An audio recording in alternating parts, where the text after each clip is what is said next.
Hello friends, I am Dr. Srikanth Munna, consultant urologist and andrologist from V9 Hospitals.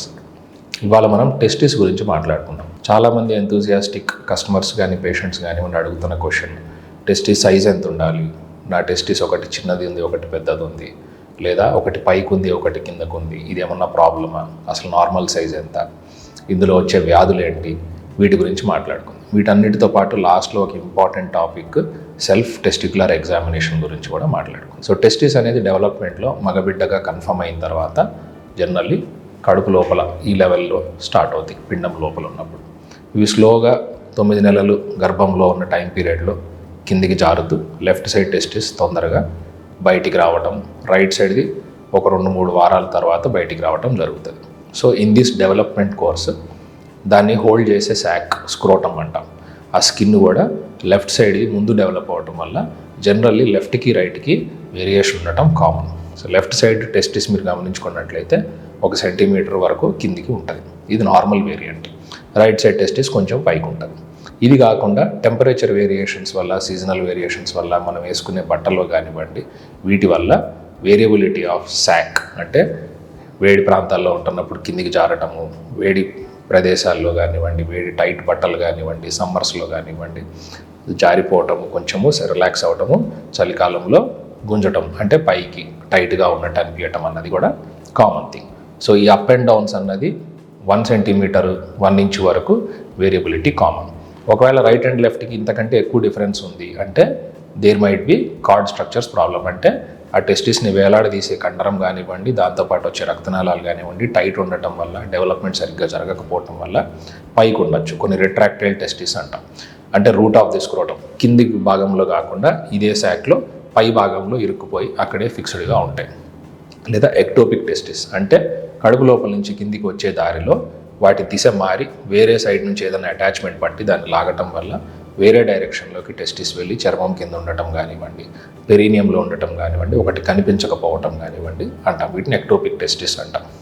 అట్లాగే generally మగబిడ్డ పుట్టే ముందు 8వ నెలకి టెస్టిస్ వచ్చేసేయాలా, లేదంటే మ్యాక్సిమం 9వ నెల బయటికి వచ్చేసేయాలి. పుట్టేటప్పటికి 2 టెస్టిస్లు స్క్రోటమ్ శాక్స్లో లేకపోతే దాన్ని అన్డిసెంటెడ్ టెస్టిస్ అంటాం. అంటే ఆ టెస్టిస్ దారి మధ్యలో ఎక్కడో అరెస్ట్ అయ్యింది, ఎక్కడో దాన్ని ఏదో ఆపుతుంది అని. సో ఈ అన్డిసెంటెడ్ టెస్టిస్ని మనం వీలైనంత తొందరగా బయటికి తీసుకొచ్చి పెట్టాల్సిన అవసరం ఉంటుంది, చిన్న సర్జరీ చేసుకొని. సో ఇట్లాంటి కారణాల వల్ల టెస్టిస్ చిన్నగా అయిపోయే అవకాశం ఉంటుంది. ఇవి కాకుండా టెస్టిస్ చిన్నగా ఉండటానికి వేరే కారణాలు. అంటే మీకు 2 టెస్టిస్ తెలుస్తున్నాయి, ఒకటి పెద్దగా ఉంది ఒకటి చిన్నగా ఉంది. So 10% variability is common.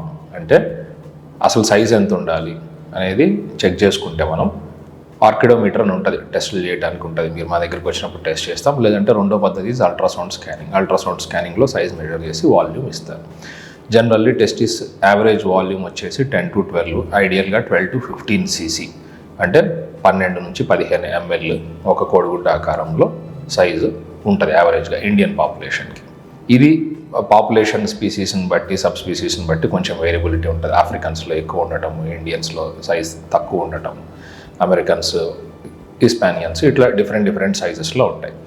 So Indian పాపులేషన్లో మనం చూసుకున్నట్లయితే అల్ట్రాసౌండ్లో వాల్యూమ్ రాసినప్పుడు 10 to 15 cc మధ్యలో ఉంటే అది నార్మల్ సైజు. ఒకవేళ 10 కంటే తక్కువ ఉంటే ఆ సైడ్ టెస్టిస్ చిన్నగా ఉండటం కామన్ కాదు. సో ఇట్లాంటప్పుడు మనం కారణాలు ఏంటనేది చూసుకోవాలి. ఒకటి, డిసెండ్ అయ్యేటప్పుడు పుట్టుకతో లేట్గా రావటం జరిగిందా, పుట్టినప్పుడు ఒక టెస్టిస్ లేదు, చిన్నగా ఒక 1 yearకి తర్వాత దిగింది, లేదా ఆపరేషన్ చేసి కిందకి తీసుకురావాల్సి వచ్చింది. ఇట్లాంటి కారణాల వల్ల టెస్టిస్ చిన్నగా ఉండి డెవలప్మెంట్ మధ్యలో ఆగిపోవటం వల్ల కారణం జరిగి ఉండొచ్చు. రెండవది టార్షన్ టెస్టిస్.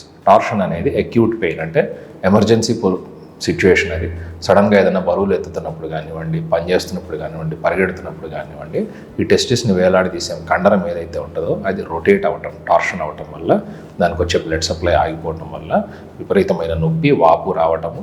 ఆ టార్షన్ విండోలో వచ్చినప్పుడు దాన్ని సర్జరీ చేసి కరెక్ట్ చేయటం, ఒకవేళ టైం దాటిపోతే దాన్ని తీసేయాల్సిన అవసరం. టార్షన్ గురించి సపరేట్గా మాట్లాడుకుందాం. ఫైనల్గా ఆ టార్షన్ అవ్వటం వల్ల రక్తనాళం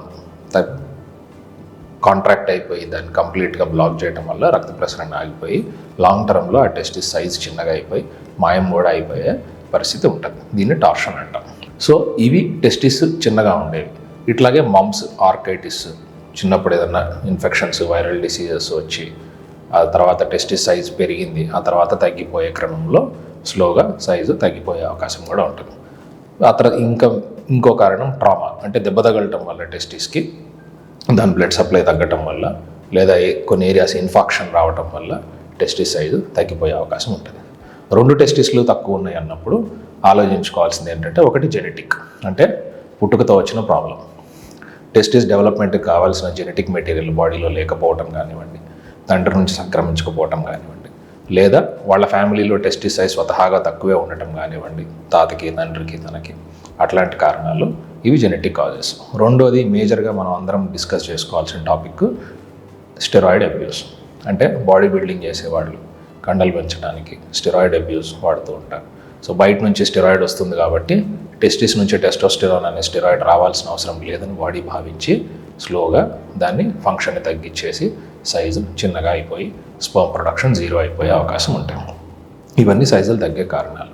సో టెస్టిస్ సైజ్ పెరిగింది ఒకవేళ, దానికి కారణాలు ఏమిటి? సో టెస్టిస్ సైజ్ పెరగడానికి మెయిన్గా ఇన్ఫెక్షన్, దాంతోపాటు నొప్పి ఉంటుంది, వాపు ఉంటుంది, పట్టుకోలేని పెయిన్ ఉంటుంది, ఫీవర్ రావచ్చు, మూత్రంలో మంట రావచ్చు. ఇది గ్రాడ్యువల్గా ఒక 4-5 డేస్ యాంటీబయాటిక్స్ పెట్టుకుంటే కంట్రోల్ అయ్యి ఒక 3 వీక్స్ మేరగా సైజు మళ్ళీ నార్మల్ అయ్యే అవకాశం ఉంటుంది. ఇంకొకటి మేజర్ థింగ్ ఆలోచించుకోవాల్సింది క్యాన్సర్. సో క్యాన్సర్ ఏదన్నా గడ్డ కానివ్వండి, ఇట్లాంటివి వచ్చినప్పుడు టెస్టిస్ సైజ్ పెరగచ్చు. వేరే కారణం సిస్ట్లు, అంటే వీర్యం ప్రొడక్షన్ వచ్చిన తర్వాత పైపుల్లో నుంచి వెళ్తూ ఉన్నప్పుడు ఆ పైప్ ఎక్కడన్నా బ్లాక్ అయ్యి అదంతా అక్యుములేట్ అయ్యి నీటి బుడగలాగా చేతికి తగులుతూ ఉండటం. సో వీటిని తెలుసుకోవడానికి మనం టెస్టిక్యులర్ సెల్ఫ్ ఎగ్జామినేషన్ అనేది జనరల్లీ 20-25 వయసు నుంచి 40 వయసు వరకు రెగ్యులర్గా చేసుకోవటం ఇంపార్టెంట్.